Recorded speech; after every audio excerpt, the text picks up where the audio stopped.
I have been with Healthcare Partners for probably 2 years, and my experience has been absolutely terrific.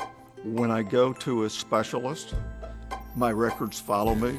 There's no need to actually provide any additional information. They know what's happened in my primary care doctor's office. Become a healthcare partner today. Medicare open enrollment starts October 15 and ends December 7. Learn more about how you can become a healthcare partner at hcpnv.com. News 46 is brought to you by Comfort Hospice Care, where we give our patients and their loved ones peace of mind, knowing we provide the highest quality of care 24 hours a day, 7 days a week. For more information, call 751-0349. News is also brought to you by Dr. Richter from Compassionate Care for Women, providing personalized quality health care for women at every stage of life.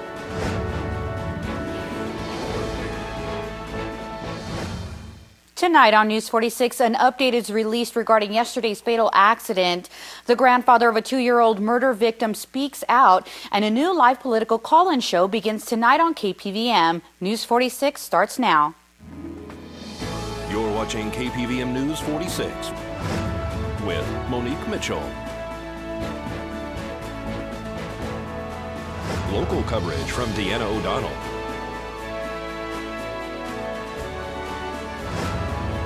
News 46, local coverage you can count on. Good evening. It's Thursday, January 9, 2014. I'm Monique Mitchell for News 46. A vehicle versus pedestrian accident occurred this afternoon on Leslie and Betty Streets. A 15-year-old boy was injured and transported to our local hospital. We'll have more on this story for you on tomorrow night's newscast. Nye County Sheriff Tony DeMaio has issued a press release regarding the fatal accident that took the life of a 3-year-old boy in the driveway of a home on Blosser Ranch Road yesterday. According to the report on January 8th at approximately 12:22, deputies and detectives from the Nye County Sheriff's Office were dispatched to 2741 Blosser Ranch Road for a report of a juvenile struck by a vehicle. Upon arrival, deputies found that a juvenile male and an adult male had been struck by the vehicle. The juvenile was found unresponsive and witnesses were conducting CPR. The adult male was complaining of back and leg pain. Pahrump Valley Fire and Rescue responded to the scene to treat both victims. Due to the juvenile's injuries, Pahrump Valley Fire and Rescue requested that Mercy Air land on scene. Investigation shows that the male juvenile was left in the vehicle while it was running in the driveway. The vehicle then began to move, and the adult male tried to stop the vehicle and at some point was struck by the car. Then, at some point, the male juvenile attempted to get out of the vehicle and was also struck by the car. The juvenile was transported to Mercy Air via UMC Trauma. The adult male was transported to Desert View Hospital for treatment. This case is still under investigation by the Nye County Sheriff's Office. News 46 has learned that the 3-year-old juvenile male did succumb to his injuries and was pronounced dead at UMC Trauma Center yesterday. This is Deanna O'Donnell for News 46. A 2-year-old Decatur, Illinois boy, Dominic Bradley, died from what the coroner is calling blunt force trauma.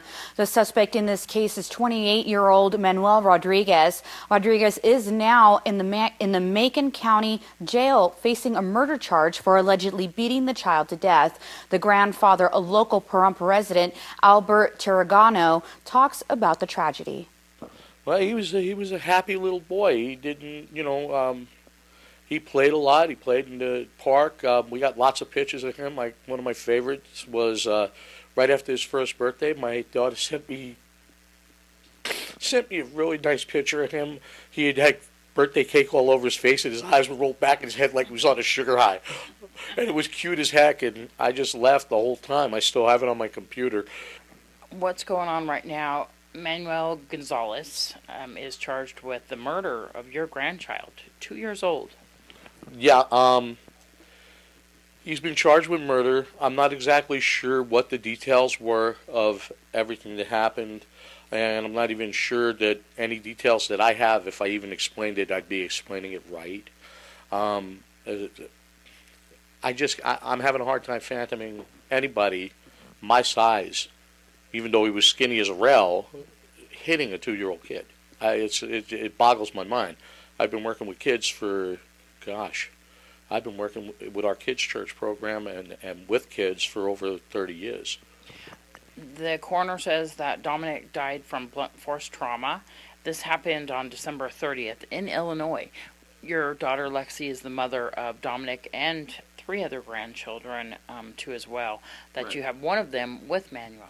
Correct. Albert, he's named after me. He was named after his papa. There's Albert, and then there's Cadence, and there's Ariana. And Ariana and Cadence are Kevin's little girls. My heart goes out to Kevin. I can't even tell you. I can't even imagine the hurt that he's going through right now. I can't. It's hard for me. I mean, I'm having a hard time sleeping at night. I'm having a hard time even going into work. I'm working over at the local Walmart, and it's just really tough. I go in, and people are coming up, and they're hugging me, and it's hard for me to keep it together. I can't even imagine the pain that you're going through. I know that Lexi and Kevin are split, and Lexi's been dating Manuel for a year, and like we said, has a baby with him. Was there any precursor to this? Tell me what you know about him. All I know is when he came to my house, and trust me, I'm angry. I'm not trying to defend him, but when he came to my house for my birthday last year, he sat down on my couch, and every time he turned around, Alexis, can I get you anything? Do you need me to help you with the babies? What do you need? What do you need? As far as I know, there may have been something going on drug-wise with him that caused him to flip a switch like this. I don't know. I'm going by hearsay and rumor, but this is what I heard, and it could have been what caused him to flip it, because a year ago, and even if you looked at anything that he's posted on his Facebook, how much he loves the kids, how much he loved being with Alexis. They were engaged to get married. A 14-year-old boy is being hailed as a hero in Pakistan for tackling a suicide bomber, dying at the main gate of his school and saving schoolmates gathered for their morning assembly. 9th grader Adzaz Hassin Bangash was on his way to school on Monday when the bomber, dressed in a school uniform, asked him where the school was. Adzaz and his cousin became suspicious. Adzaz also threw stones at the bomber, who was trying to enter the school. After a scuffle, the bomber panicked and detonated his bomb. The blast happened when Adzaz grabbed him. Adzaz and the bomber died at the scene. No one else was reported injured. Well, folks, keep it here because we're going to have local news for you after these messages. This portion of the news is brought to you by Albertsons. You're in for something fresh.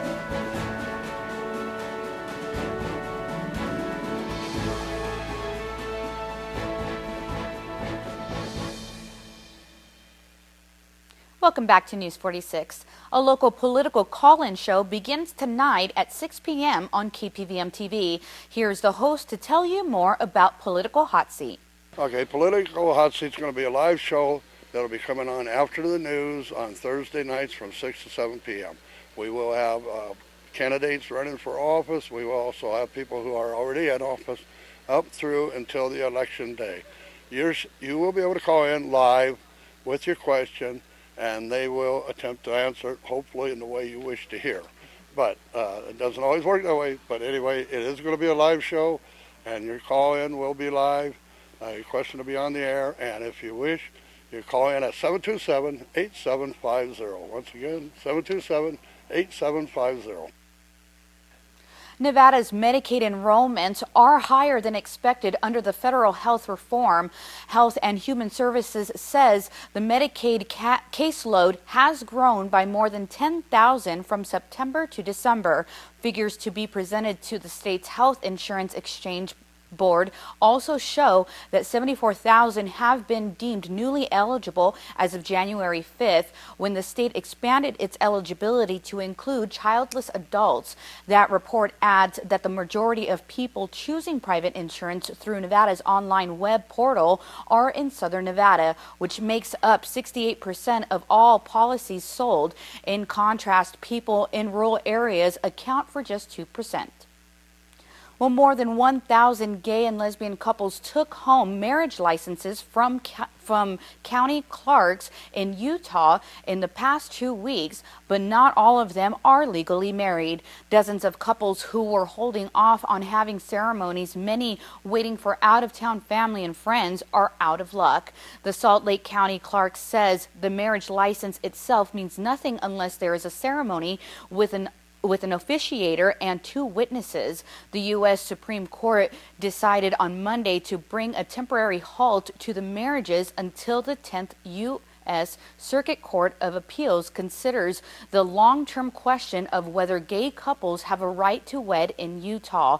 That means couples who did not solemnize the marriage before the ruling won't be considered legally married. Well, folks, keep it here because we're going to have more news for you after this break.